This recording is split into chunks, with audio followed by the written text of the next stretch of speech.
Where's the camera again? It's just right there in the... It's right behind here. Oh, okay, so just looking straight at the screen is what we want. I just hope I'm not super awkward. I think you'll be good. Okay, I think I'll be okay.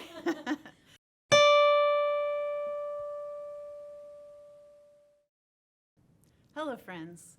My name is Jennifer Newsome Martin. I teach in PLS in the Department of Theology here at Notre Dame, as well as serve as the director of the Nicola Center for Ethics and Culture.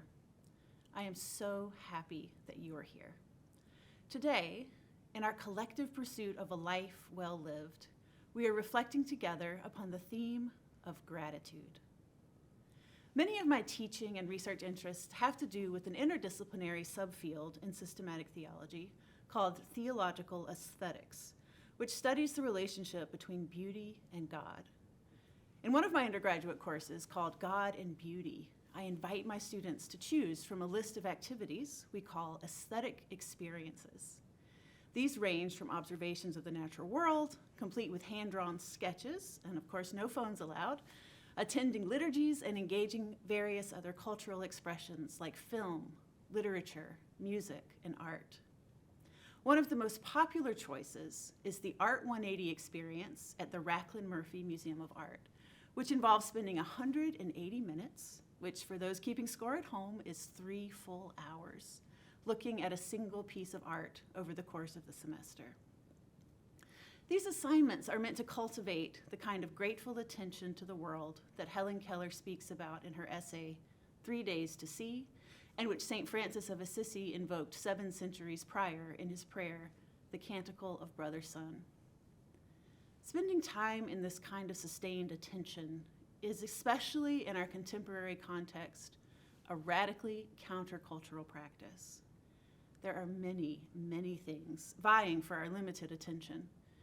If you're at all like me, you might be tempted to multitask or to get easily distracted.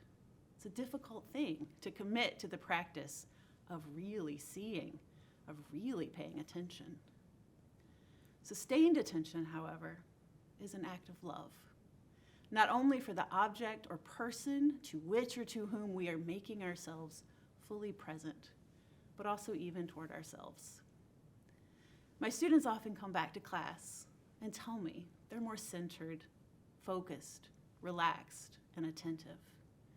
They say that when they leave the museum or the outdoor spot by one of the lakes, at the grotto, or under one of Notre Dame's magnificent hardwood trees, they find themselves noticing more and better.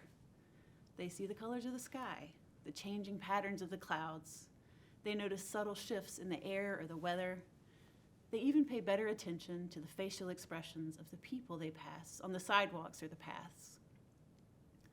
Over your 4 years here, the books you will read, the experiments you will conduct, the lectures you will hear, the projects you will complete, the friends you will come to love and cherish all your lives, all of this will certainly expand your vision.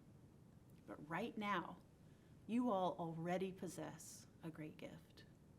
Because most of you have only recently arrived, you are seeing all the glorious details of our campus with brand new eyes.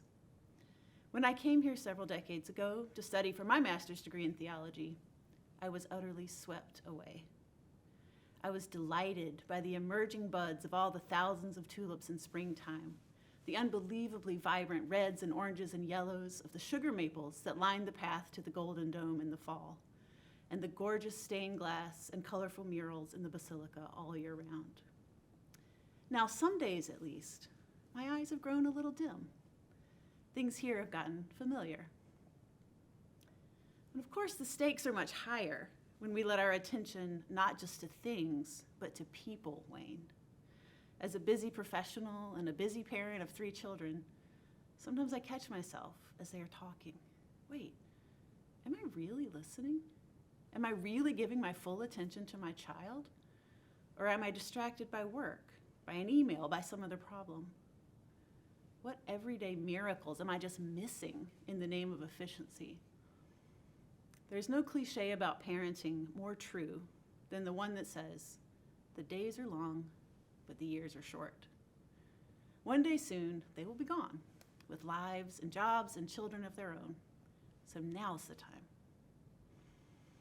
Sometimes, when I'm walking over on the South Quad or coming up to the front doors of the main building, I think about all the people who would have planted all those maple trees and oak trees and hickory trees as little saplings many years ago. These people, probably priests, brothers of the Congregation of Holy Cross, were like you and me, rooted here for a time on this same beautiful land and in the same community. They contributed to our community's flourishing while they were here. There's only so much time that we will be here together. The college years go by extraordinarily fast, faster even than you think, really no more than the blink of an eye. I know that amid all your classes and projects, papers and exams, meetings and practices, it may well feel, like Keller wrote, that the days stretch out in an endless vista, so we go about our petty tasks, hardly aware of our listless attitude toward life. Yet the days are long, but the years are short.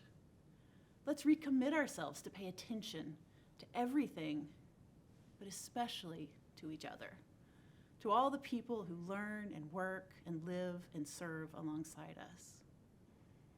Attention gives birth to wonder. Wonder gives birth to gratitude, and gratitude gives birth to relationship. Because at the end of the day, we're not simply grateful in the abstract. We're grateful to someone.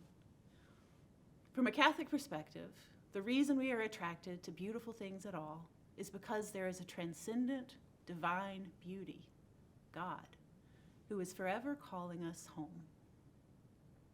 The poet Gerard Manley Hopkins entreats us to give beauty back to God, beauty's self and beauty's giver. Can we perhaps give beauty back in some small way by opening our eyes wide to the beauty all around us, attending to it with care and gratitude? What a campus community we would have. What a world we would have if we looked at everything and everyone this way.